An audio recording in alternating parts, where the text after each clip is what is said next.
when God created us, he limited his power by giving us what you call free will. Correct. But it doesn't, in the mind doesn't accept for a creator to have limited power. Can you agree with that? No. No. Completely disregarding what Jesus said. No. When you honestly believe that the human, the innate thoughts, when it comes to what is a creator, they will come up in their head and say, the creator has limited power, the creator has limited knowledge. That's not what I said. It is possible for an all-powerful God to partially limit his power by creating us free. But that doesn't mean all powerful. If you disagree with the definition, fine. I respect your right to disagree with the definition. Okay, so then we'll take But what it I'm somewhere saying else. is, We'll take it somewhere what else. Jesus insisted is, God is all powerful, which means his will shall win in the end.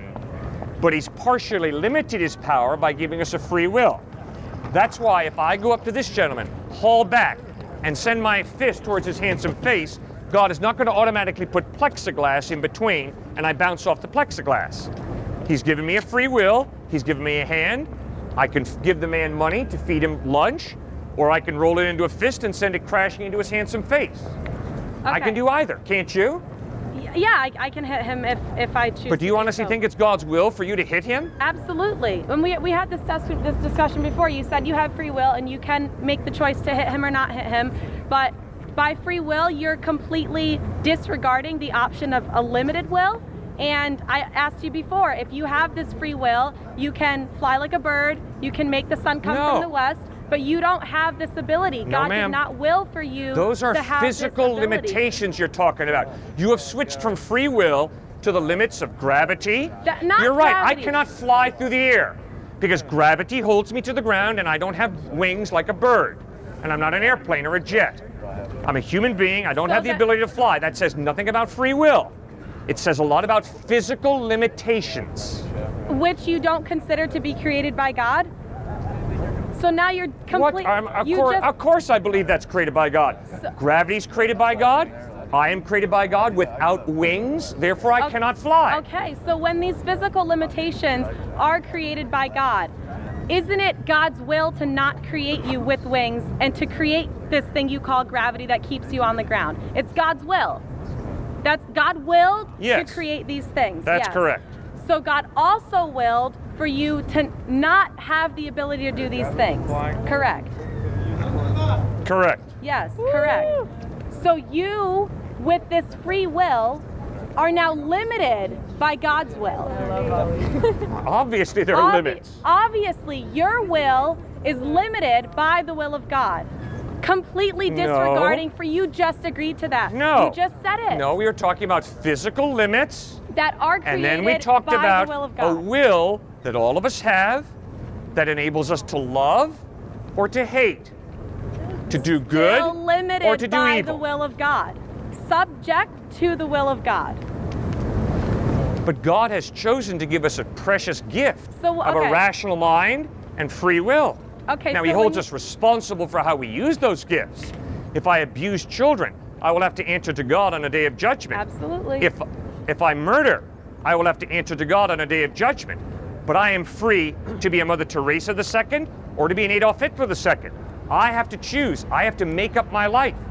Guys, So you don't when have you to study say- for your next exam. When you say You can just choose- party, party, party. But then you'll flunk, flunk, flunk. And if you go to your professor and say, how could you flunk me? He's going to say, I'm sorry, you answered incorrectly, you flunked. Part of having a free will means you understand there are consequences to my decisions. And I have to learn to live with the consequences of my decision to party, party, party, because then I'll flunk, flunk, flunk. That's part of growing up and being an adult. So can we say that God willed for the existence of time? God created time. God created time, and he existed before the creation of time. Correct. Okay. He is not subject or bound to time. Correct. So when you say that God chose to give us free will, you're saying at some point he didn't give us free will, at another point he gave us free will, all occurrences in time that God is not subject to.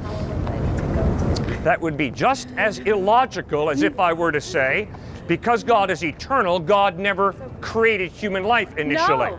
That is No. baloney. Just because God is eternal does not mean No. that we have always existed. Human beings are the creation of God at a point in human history. Scientific evidence is that thousands of years ago, human life began. About 5 billion years ago, the Earth began. About 15 billion years ago, the universe began.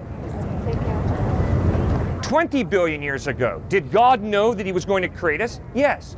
But just because God knew that he was going to create us did not mean that we existed. Absolutely. We didn't exist until God chose to create us. Similarly, when God chose to create us, he chose to give us a free will because he created us to love him and to love each other. And in order to love, you've got to be free.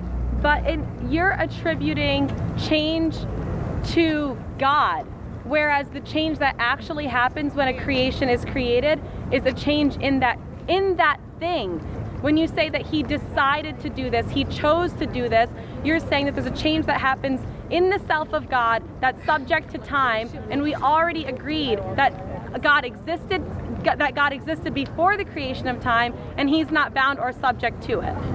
Okay, according to your belief system, who did God love before God created angels and human beings? This attribute that you call love, you're going to have to define that, because that's not one of the attributes that comes innate in the human being to the existence of God. Do you believe that God loves? I don't know what you mean by love. Will I attribute the word uhibbullah? Absolutely, that's written in the Quran. But this attribute of love, you're going to have to define what that means for me. To love means to actively wish the well-being of someone else. God actively wishes our well-being, Jesus insisted. But then that's why he died on a cross to forgive us and to give us life, because he actively wishes our well-being. That's your excuse when you use that term, God loves everything. That's your excuse to completely disregard God willing for all evil to happen. You believe God wills murder. I am convinced God does not will murder. God hates murder. But will you believe that God wills an adult to abuse a little child. Attributes. I am convinced God hates it when an adult abuses a little child. Okay, I'll agree with you. God ordered us not to murder and not to hate each other and not to commit adultery and not to abuse children. These are things that we were ordered not to do. But God still willed for people to do those things so that we would know what not to do. God willed. I disagree. And I think Jesus Christ clearly disagrees. So then God does not will that I murder so that these people here can say, now I know that murder's wrong. So then where... You are being given a mind by God and a conscience. You do not need to see the murder of a human being in order to know murder is wrong. You do not need to see a woman raped in order to know rape is wrong. Why? Because God has given you a rational mind and a conscience.